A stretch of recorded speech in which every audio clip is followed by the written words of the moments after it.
सनातनियों राम राम।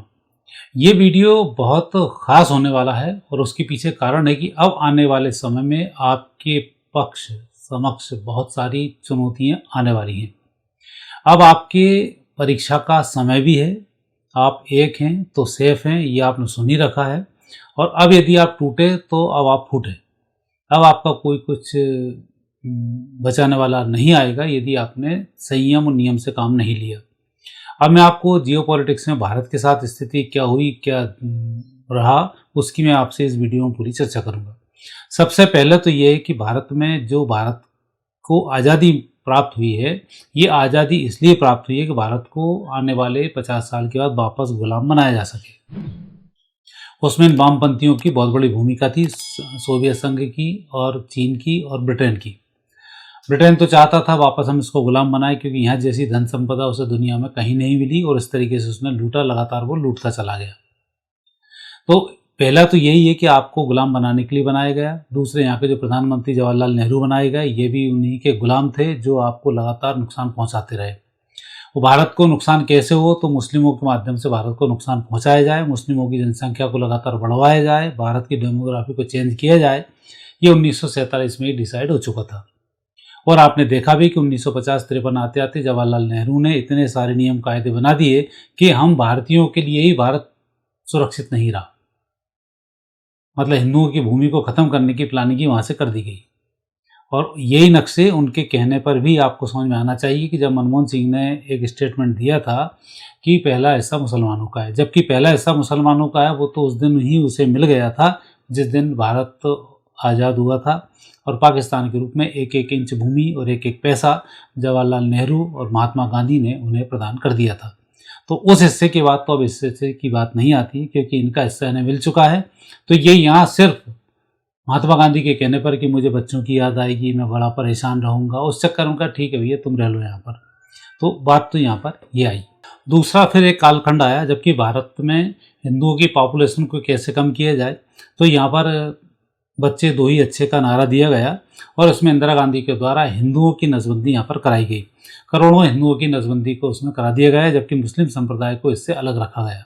और नियम यही बनाए गए कि इनकी पॉपुलेशन बढ़ती रहे, इनकी घटती रहे। तो ये भी दूसरा एक उदाहरण है कि यहाँ पर ये स्थिति बनाई गई। हिंदू फिर भी नहीं समझे, सनातनी लगातार नेगेटिव होते रहे। नियम उनके पक्ष में बहुत सारे बनाए गए, अल्पसंख्यकों के नाम पर उनको बहुत सारा धन दिया गया। हमारे सारे मंदिर जिनमें हम धन दान करते हैं, उन सबके लिए जो पैसा दिया गया वो इन अल्पसंख्यकों के लिए खर्च पर दिया गया, जबकि राशि आपकी थी। हिंदू फिर भी मूर्खों की तरह सुनता रहा, इन्हें मूर्ख बनाता गया और आप मूर्ख बनते चले गए। लगातार आप उसी शासन को सपोर्ट करते चले गए और स्थिति ये हुई कि भारत बीच में गुलामी की स्थिति में आया। जब चीन के साथ युद्ध हुआ उस समय भी स्थिति ये बनी कि वीरता के साथ जवाहरलाल नेहरू ने भूमि को चीन को दान कर दिया और कहा गया कि बंजर भूमि थी, हमारे किस काम की। पाकिस्तान में भी स्थिति आपने देखी जब भारत ने उसको कंट्रोल कर लिया था।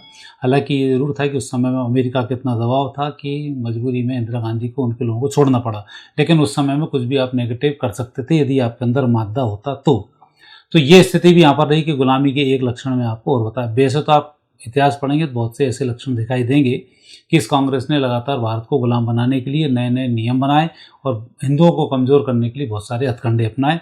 राहुल गांधी के बयान से आपको समझ में आता है कि हिंदू हिंसक होता है और ये 1947 से ही लगातार बताया गया कि हिंदू ही यहाँ पर नेगेटिव है, बाकी के लोग यहाँ पर पॉजिटिव हैं। तो आपकी स्थिति को लगातार गिराया गया।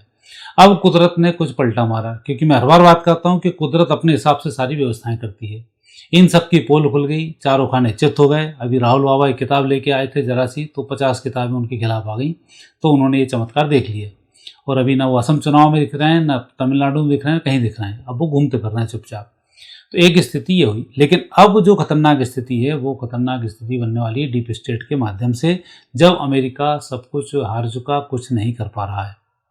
अब ऐसे समय में हिंदुओं को उन्होंने देख लिया कि यहाँ पर आलू प्याज के चक्कर में सरकार गिर सकती है। तो इस देश में मूर्खों के लिए मूर्ख बनाना बहुत आसान है, लेकिन प्यार से इनको मूर्ख बनाया जाए, क्योंकि प्यार की भाषा बहुत अच्छी समझते हैं। अब आपके साथ प्यार से क्या होने वाला है कि भारत की जो भी महादशा चल रही है, इस महादशा में मंगल की महादशा है और मंगल की महादशा का अग्नि से संबंध होता है, पेट्रोल से संबंध होता है। तो आने वाले समय में अब जो समय है उसमें भारत में अमेरिका गैस का और तेल का संकट पैदा करेगा और हिंदुओं को मूर्ख बनवाकर सरकार के खिलाफ करेगा। सरकार के खिलाफ षड्यंत्रों में अब वो फिर भारत के विपक्ष की भी पूरी पूरी मदद लेगा और भारत के खिलाफ पाकिस्तान को, बांग्लादेश को, श्रीलंका को, नेपाल को, इन सबको बढ़ना शुरू करेगा।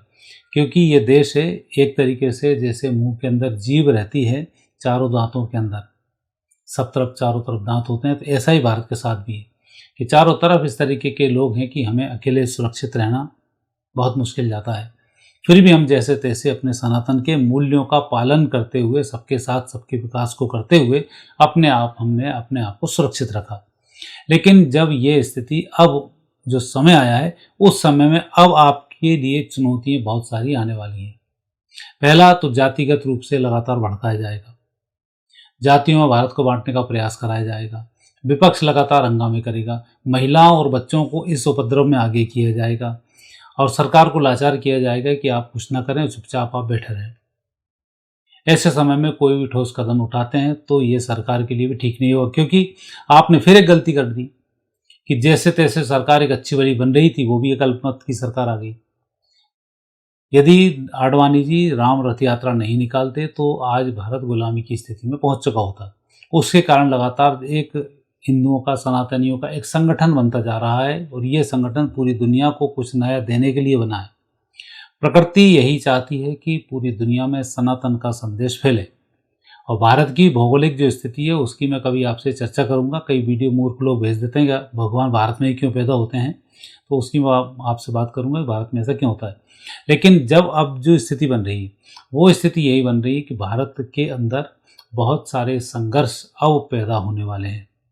यह संघर्ष होगा खाने पीने से संबंधित तो नहीं होगा, क्योंकि हम दुनिया को खाना प्रदान करने वाले हैं और भारत के पास खाद्य संकट की कमी तो नहीं आएगी।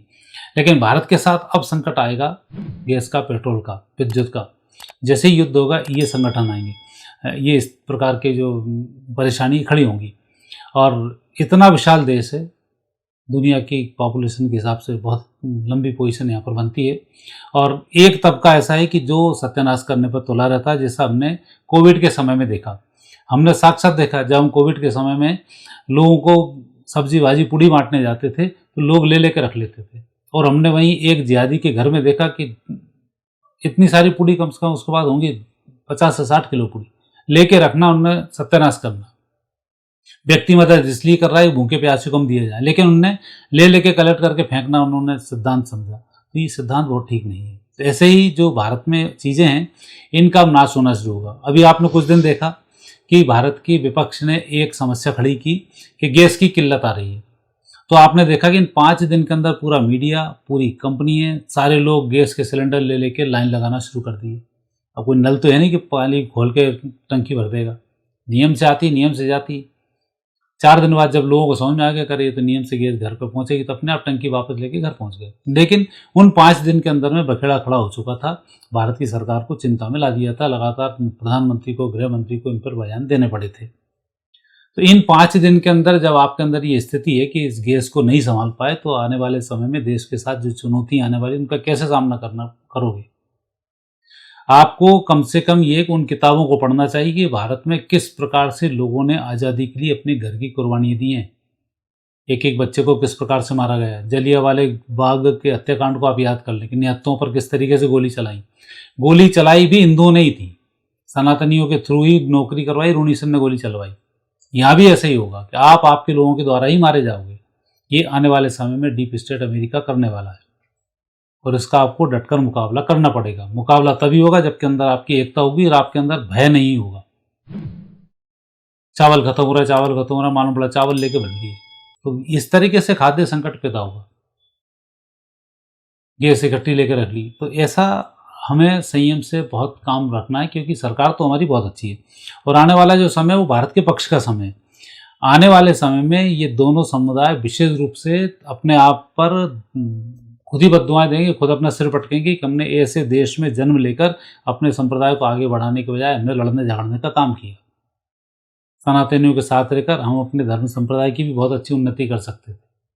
लेकिन इन्होंने साथ रहकर अपने आप को सिर्फ भारत का प्रतिद्वंदी बनाकर, कोई गजवा हिंद की बात कर रहा है, ब्रिटेन बोल रहा है मैं इनको गुलाम बना लूँगा, ये गुलामी बनाने के चक्कर में अपने सारे काम करते रहे और नुकसान उठा बैठे। ये उनको बहुत जल्दी समझ में आएगा।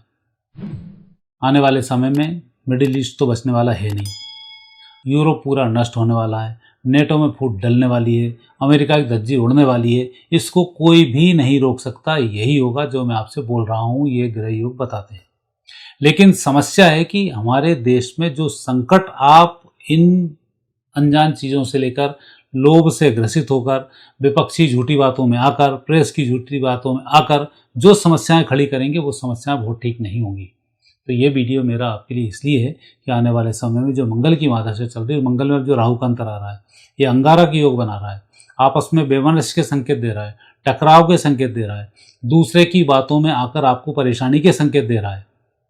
और राहु का एकमात्र उपाय होता है कि आप जितना शांत रहेंगे, राहु उतना अच्छा नियंत्रित रहता है। राहु की विशेषता है।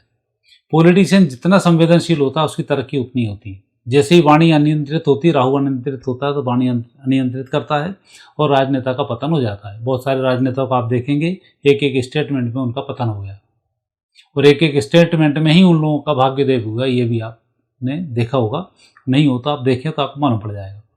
तो मंगल और राहु का जो संयोग है, यह संयोग संकेत प्रदान कर रहा है कि मंगल का जो काम है वो हमारी सेनाएं करेंगी, वो हमारे राजनेता करेंगे। राहु का काम है संयम रखने का, वो काम हमें करना है और हम विजयश्री को प्राप्त हो जाएंगे। तो आने वाले समय में जितने संकट हम झेलेंगे, शांति के साथ उन संकटों का सामना आसानी से किया जा सकता है। अन्यथा मंगल राहु का अंगारक योग तनाव में डालकर अप्रिय स्थिति को निर्मित कर सकता है। हालांकि अंतोगत्वा जीत भारत की ही होने वाली है, क्योंकि सनातन ही पूरी दुनिया में बचेगा, बाकी तो छुट्टे पुट्टे बचेंगे, क्योंकि प्रकृति किसी चीज़ का कोई अंत नहीं करती है, लेकिन उनको समेट के छोटा कर देती है। तो बाकी की स्थिति तो ये होने वाली है। तो मित्रों, आज आपसे मेरा कहना ये है कि अब आने वाले समय में जिस प्रकार से अमेरिका हरकतें करता है, ट्रंप जो हरकतें करता है, वो हरकतें उसकी भारत के खिलाफ होने वाली हैं। अभी जैसे उसने बोल दिया पाकिस्तान मुनीर के कहने पर मैंने सीज फायर कर दिया, फिर एक स्टेटमेंट दे रहा है कि चीन ने ईरान को समझा लिया और मैंने भारत पाकिस्तान का ये बंद कर दिया, मैंने ये कर दिया, मुझे शांति का पुरस्कार मिलना चाहिए। पूरी दुनिया में शांति फैला रहा है और शांति के पुरस्कार की बात कर रहा है। तो उसकी जो दोगली चालें हैं, इनको आपको समझना पड़ेगा। और आने वाले समय में भारत से युद्ध में डायरेक्ट टकराने की दम तो चीन में भी नहीं है, क्योंकि डेक्लाम के बाद उसने देख लिया कि भारत वो भारत नहीं जो पुराना था। अब भारत उसको निपटा सकता है और भारत ये गारंटेड है। आपको समझ में आया ना आए, मेरे 2019-16 से जो वीडियो डले हैं वो देख सकते हैं कि मैंने कहा था भारत को इतना शक्ति संपन्न मोदी बना देंगे कि चीन के क्षेत्र में वो वहाँ निपटा देगा। और ये स्थिति आज बन चुकी है। तो चीन में अब दम नहीं है भारत का वो विरोध कर सके। हमारे मशीन, हमारी टेक्नोलॉजी इतनी बढ़ चुकी है कि पूरी दुनिया में हम हर जगह नंबर 1 बन रहे हैं। अभी आपने कल ही एक रिसर्च देखा और उसके बाद हम नंबर 2 पर हैं। तो ये जो ग्रह योग बन रहे हैं, ये सब प्रकृति से बनते हैं और उस प्रकृति भारत के साथ में। लेकिन हम प्रकृति के साथ में नहीं हैं, क्योंकि हम अभी स्वार्थ में लगे हुए हैं, दूसरों के बहकावे में आके लगे हुए हैं। तो हमें इस बहकावे पर थोड़ा सा नियंत्रण रखना है और हमें इस देश में पार्टियों के साथ में, विशेष रूप से जो हमारे सत्ता दल है उसके साथ में रहना है, चाहे सत्ता दल कैसा भी हो। क्योंकि वहाँ जो मीटिंग्स होती हैं, वहाँ जो व्यवस्थाएं होती हैं, हर बात बाहर नहीं कही जाती। ये विपक्षी जो कूदते हैं ना, कितने राफेल मर गए, कितने ये मर गए, ये इसलिए कूदते हैं कि इनको ये जानकारी मिले और हम अपनी जानकारी वहाँ तक पहुँचाएं, या पूरी दुनिया को भारत की कमजोरी मालूम पड़े। ये इसलिए हमारा विपक्ष कूदता है। और सत्ता दल के पास बहुत सारी बातें ऐसी होती हैं जिसमें कि खुलासा नहीं किया जाता। इसलिए हम ज्योतिष में भी बहुत सारी चीज़ों का हम खुलासा नहीं करते हैं, तारीखें बता देते हैं, परिस्थिति बता देते हैं, समस्या बता देते हैं। एस्ट्रोलॉजी में मालूम सा पड़ जाता है कि क्या स्थिति चल रही है, आज भारत की क्या स्थिति है, ईरान के हम किस किन शर्तों पर बंधे हुए हैं। आज आप गौ हत्या की बात कर रहे हैं, गौ हत्या बंद नहीं हो पा रही, उसके पीछे भी राजनीतिक कारण ही है। 30 तक गौ हत्या बंद नहीं होगी, 2030 के बाद गौ हत्या अपने आप बंद होगी, ये भी आप देख लेना। तो कुछ कंडीशंस ऐसी होती हैं जिनकी चर्चाएं नहीं होती हैं और चुप रहकर ही इसमें गुजारा जाता है, और राहु का ये लक्षण होता है। तो आने वाला जो समय, क्योंकि आने वाला समय अब राहु की महादशा है अमेरिका की, तो अमेरिका पूरी दुनिया से षड्यंत्र करेगा और सारे षड्यंत्र अभी आप देख रहे हो सब झूठे षड्यंत्र हैं उसके। इसको कब्जे में कर लो, उसको कब्जे में कर लो। राहु के पास सिर्फ दिमाग होता है, हाथ पैर नहीं होते हैं, तो दिमाग ही चला पाएगा। फाइनेंशियली वो टूट चुका है, जनता में बेमनस भयंकर फैल चुका है, कभी भी वहाँ बड़ा विस्फोट हो सकता है, ये स्थिति है। और राहु की स्थिति भी संकेत अमेरिका में प्रदान कर रही है कि आने वाले समय में अमेरिका वो नहीं रहेगा जो अभी है। सुप्रीम पावर भी उसके हाथ से छिनने वाली है। ये सब 3 साल में हो जाएगा। 26 चल रहा है, 29 तक के अमेरिका में हम बात करेंगे, अमेरिका निस्ते नाबूद हो चुका होगा। तो ये जो स्थिति इनकी बन रही है वो लगातार नेगेटिव है, लेकिन ये हमें डैमेज कर देगा यदि हम राष्ट्र के साथ नहीं रहे, भावनाओं पर नियंत्रण नहीं किया, संयम का पालन नहीं किया, प्रेम, क्षमा, करुणा, दया, शांति, ये जो मूलभूत हमारे सिद्धांत हैं सनातन के, उन मूलभूत सिद्धांतों के अब उत्पन्न करने का समय है। और ये जितने तेजी से फैलेंगे उतने तेजी से ही एक तेजी के साथ विकिरण होता है इन चीज़ों का भी, जो हम पॉजिटिव एनर्जी जब भेजना शुरू करते हैं उसका। अब वो भारत भूमि जागृत हो चुकी है। जब भारत भूमि जागृत होती है तो लगातार जिस तरीके से हम चुंबक के मैग्नेटिक तत्व देखे होंगे, वैसे ही अब आपको यहाँ से भी इस भारत के मैग्नेटिक तत्व जो पूरी दुनिया में फैलेंगे और दुनिया में एक शांति को पहुँचाएंगे। और उस शांति में जितना शांत हम रहकर, जितना हम सहन करके आगे बढ़ते हैं, क्योंकि कहा जाता है भोले के भगवान होते हैं, तो ऐसी स्थिति में जितना हम शांत रहकर काम करेंगे उतना ही हम पूरी दुनिया को बहुत अच्छा संदेश दे पाएंगे और उतने ही हम कठिन दौर से कम गुजर पाएंगे। जरा सी अराजकता, जरा सा तनाव, जरा सा बातों में आना, बेमनस को फैलाना, इन सब में हम अपने लिए समस्याएं खड़ी करेंगे। जीतेंगे तो, लेकिन समस्याओं के साथ में, और शांति के साथ इन सबको देखते रहेंगे तो हमारी समस्याओं का जल्दी अंत होगा और आने वाले समय में हम विश्व विजय को प्राप्त करेंगे। तो अभी जो परिस्थिति बन रही है उस परिस्थिति में मैंने पहले ही वीडियो डाले, महाकाली और महाकाल, इनका बहुत बड़ा रोल होने वाला है। महाकाली ही इसमें जागृत होगी और इस सारे काम महाकाली करेगी। महाकाली जागृत हो चुकी है, सुदर्शन भी चल चुका है। ये मैंने आपसे बताया। तृणावर्त जो एक ऐसा राक्षस है जो लगातार प्रदूषण फैलाता है, वो प्रदूषण का तृणावर्त जागृत हो चुका है। मैंने पहले वीडियो डाला है कि उसकी विशेषता है। अब आप पूरी दुनिया में कहीं भी चले जाना, प्रदूषण आप हल कर ही नहीं पाएंगे, चाहे कितनी भी विज्ञान की टेक्नोलॉजी लगा लेना, क्योंकि वो एक राक्षस है, वो जागृत हो चुका है। तो अब लगातार पूरी दुनिया में प्रदूषण फैलता रहेगा। तो ऐसी जो मूलभूत, भगवान कृष्ण के समय पढ़ो आप, उन्होंने किन किन का वध किया है, क्या क्या किया, वो सारे राक्षस अब वापस जागृत हो चुके हैं। और जितने भी इस महाभारत के योद्धा थे वो सब जागृत हो चुके हैं, क्योंकि महाभारत युद्ध पूर्ण युद्ध नहीं है। और अब जो आने वाला समय आएगा वो सनातन का समय होगा। 1000 वर्ष तक इसमें सुख की प्राप्ति होगी और उस सुख की प्राप्ति के अनुभव के लिए आपको मानसिक, शारीरिक रूप से मजबूत होना होगा, तब जाकर कहीं आपको पूर्ण सफलताओं की प्राप्ति होगी। तो मित्रों, आज ज्योतिषी दृष्टि से मैंने आपको बताया आने वाले समय में क्या क्या स्थिति भारत के साथ होने वाली है, उससे भी बेकार होगी जिनकी चर्चा मैंने कभी नहीं की है, लेकिन संयम से इन सब पर हम पार पा जाएंगे। बाकी की कोई नेगेटिव स्थिति नहीं हो पाएगी। आने वाले समय में सनातन की विजय होगी और भारत का भगवान पूरी दुनिया में फैलेगा। मित्रों, आज इतना ही। आज्ञा दीजिए। नमस्कार।